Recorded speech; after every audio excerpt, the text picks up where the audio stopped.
റഷ്യക്കെതിരെ പാശ്ചാത്യ രാജ്യങ്ങൾ സൈനിക ഏറ്റുമുട്ടലിനൊരുങ്ങുകയാണെന്ന് റഷ്യൻ പ്രസിഡന്റ് വ്ളാഡിമിർ പുടിൻ. അകത്തുനിന്നോ പുറത്തുനിന്നോ ആക്രമണങ്ങൾ നേരിടാൻ റഷ്യ സജ്ജമാണെന്നും പുടിൻ പറഞ്ഞു. ചൊവ്വാഴ്ച റഷ്യൻ മിലിറ്ററി അക്കാദമിയുടെ ബിരുദദാന ചടങ്ങിൽ പങ്കെടുത്ത് സംസാരിക്കുകയായിരുന്നു അദ്ദേഹം. പടിഞ്ഞാറൻ രാജ്യങ്ങൾ റഷ്യയുമായുള്ള യുദ്ധത്തിനായി തയ്യാറാവുന്നതിനെക്കുറിച്ച് പരസ്യമായി സംസാരിക്കുന്നുണ്ട്. അവരുടെ സൈനിക ചെലവുകൾ വർദ്ധിപ്പിക്കുന്നതിനെക്കുറിച്ചും അവർ പറയുന്നു. അന്താരാഷ്ട്ര സാഹചര്യങ്ങൾ വളരെയധികം അസ്ഥിരമാണ്. ലോകത്തിന്റെ വിവിധ ഭാഗങ്ങളിൽ സംഘർഷങ്ങൾ വർദ്ധിക്കാനുള്ള സാധ്യതയുണ്ടെന്നും പുടിൻ പറഞ്ഞു. റഷ്യയിൽ നിന്നുള്ള ഭീഷണി നിലനിൽക്കുന്നുവെന്ന് നാറ്റോയുടെയും യൂറോപ്യൻ യൂണിയന്റെയും നേതാക്കൾ വ്യാജ അവകാശവാദങ്ങളാണ് ഉന്നയിക്കുന്നത്. അത്തരം വാദങ്ങൾ ഉന്നയിച്ച അവർ അവരുടെ വർദ്ധിച്ചുവരുന്ന സൈനിക ചെലവിനെ ന്യായീകരിക്കുകയാണ്. ഒപ്പം അവർ അവരുടെ സൈനിക ശേഷി വർദ്ധിപ്പിക്കുന്നുണ്ടെന്നും പുടിൻ പറഞ്ഞു. റഷ്യക്കെതിരെ പാശ്ചാത്യ രാജ്യങ്ങൾ ഭീഷണി ഉയർത്താറുണ്ട്. അതിനെതിരായ റഷ്യയുടെ പ്രതികരണങ്ങളെ അവർ രാജ്യത്തിനെതിരായ അക്രമോത്സുകമായ നയങ്ങൾക്കുള്ള ന്യായീകരണമായും ഉപയോഗിക്കുന്നുവെന്നും പുടിൻ പറയുന്നു. യുക്രൈൻ യുദ്ധവുമായി ബന്ധപ്പെട്ട് റഷ്യയും നാറ്റോ അംഗരാജ്യങ്ങളും തമ്മിലുള്ള തർക്കങ്ങൾ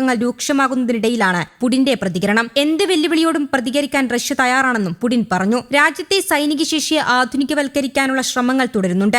ആണവശേഷിയും കരസേനയും വ്യോമനാവികസേനയും ഇത്തരത്തിൽ ആധുനികവൽക്കരിക്കുമെന്നും പുടിൻ പറഞ്ഞു. പശ്ചിമേഷ്യയിൽ സായുധ സംഘർഷങ്ങൾ തുടരുകയാണ്. റഷ്യയിലെ സുരക്ഷാ ഏജൻസികളും നിയമനിർവഹണ സംവിധാനവും ഭീകരവാദത്തിനും അഴിമതിക്കും എതിരെ നടപടികൾ ശക്തമാക്കണം. റഷ്യൻ നിയന്ത്രണത്തിലുള്ള മേഖലകളിൽ സുരക്ഷ ഉറപ്പാക്കണമെന്നും പുടിൻ പറഞ്ഞു. യുദ്ധം തീർക്കാമെന്ന് കരുതി യുക്രൈനെതിരെ പോരിനിറങ്ങിയ റഷ്യ ഇപ്പോൾ പെട്ടുകിടക്കുകയാണെന്നാണ് വിലയിരുത്തൽ. യുദ്ധക്കളത്തിലെ പ്രതിസന്ധികളും ആഭ്യന്തരമായ എതിർപ്പും കാരണം എങ്ങനെയെങ്കിലും യുദ്ധം നിർത്തിയാൽ മതിയെന്ന അവസ്ഥയിലാണ് റഷ്യയെന്ന് യൂറോപ്യൻ ഇന്റലിജൻസ് ഏജൻസിയുടെ വിലയിരുത്തലുകളുണ്ട്. യുക്രൈനുമായി സമാധാന ശ്രമങ്ങളിലെത്താൻ റഷ്യൻ പ്രസിഡന്റ് പുടിൻ നിർബന്ധിതനാകുമെന്നാണ് സൂചനകൾ. സാമ്പത്തികവും സാമൂഹികവും സൈനികവുമായ സമ്മർദ്ദങ്ങൾക്കുള്ളിൽ പെട്ടുകിടക്കുകയാണ് പുടിൻ എന്നും ചർച്ചാമേശയിലേക്ക് വരാൻ അദ്ദേഹം നിർബന്ധിതനാകുകയാണെന്നും എസ്തോണിയയുടെ ചാരസംഘടനയുടെ വിലയിരുത്തലുകളുണ്ട്. സമയം റഷ്യയ്ക്ക് അനുകൂലമല്ലെന്നും CNN നൽകിയ അഭിമുഖത്തിൽ ചാരസംഘടനാ മേധാവി പറഞ്ഞു. മുൻ സോവിയറ്റ് റിപ്പബ്ലിക്കായിരുന്ന എസ്തോണിയ ഇപ്പോൾ നാറ്റോയുടെ നിരീക്ഷണ കേന്ദ്രമാണ്. അയൽരാജ്യമായ യുക്രൈനിലെ സംഭവ വികാസങ്ങൾ സൂക്ഷ്മമായി നിരീക്ഷിക്കുകയാണ്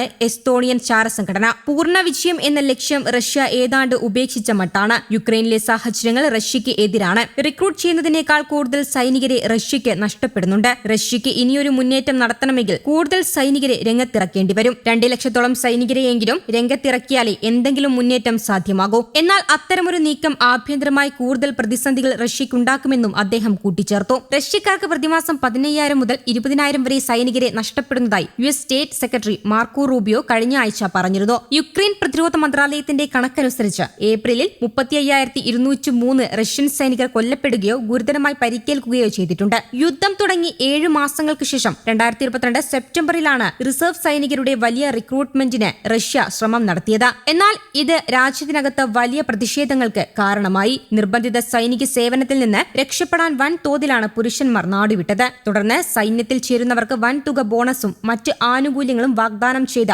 പ്രാദേശിക സർക്കാരുകൾ വഴിയാണ് റിക്രൂട്ട്മെന്റ് നടത്തിയത്. എന്നാൽ റഷ്യൻ സമ്പദ് വ്യവസ്ഥ സമ്മർദ്ദത്തിലായതോടെ ഇതിനുള്ള ശേഷി കുറഞ്ഞിരിക്കുകയാണ്. യുദ്ധച്ചെലവുകളും അന്താരാഷ്ട്ര ഉപരോധങ്ങളും റഷ്യയുടെ പ്രധാന വരുമാന സ്രോതസ്സായ എണ്ണ വ്യവസായത്തിന് നേരെ യുക്രൈൻ നടത്തുന്ന ആക്രമണങ്ങളും റഷ്യയെ ബാധിച്ചു തുടങ്ങിയിട്ടുണ്ട്. തൊഴിൽക്ഷാമം, അമിതമായ സർക്കാർ ചെലവുകൾ, പാശ്ചാത്യ രാജ്യങ്ങളുടെ ഉപരോധം എന്നിവ ചൂണ്ടിക്കാട്ടി റഷ്യൻ ഉപപ്രധാനമന്ത്രി ഈ ആഴ്ച റഷ്യയുടെ സാമ്പത്തിക വളർച്ചാ പ്രവചനം 1.3 നിന്നും 0.4 കുറച്ചിരുന്നു. News desk Kerala Kaumudi.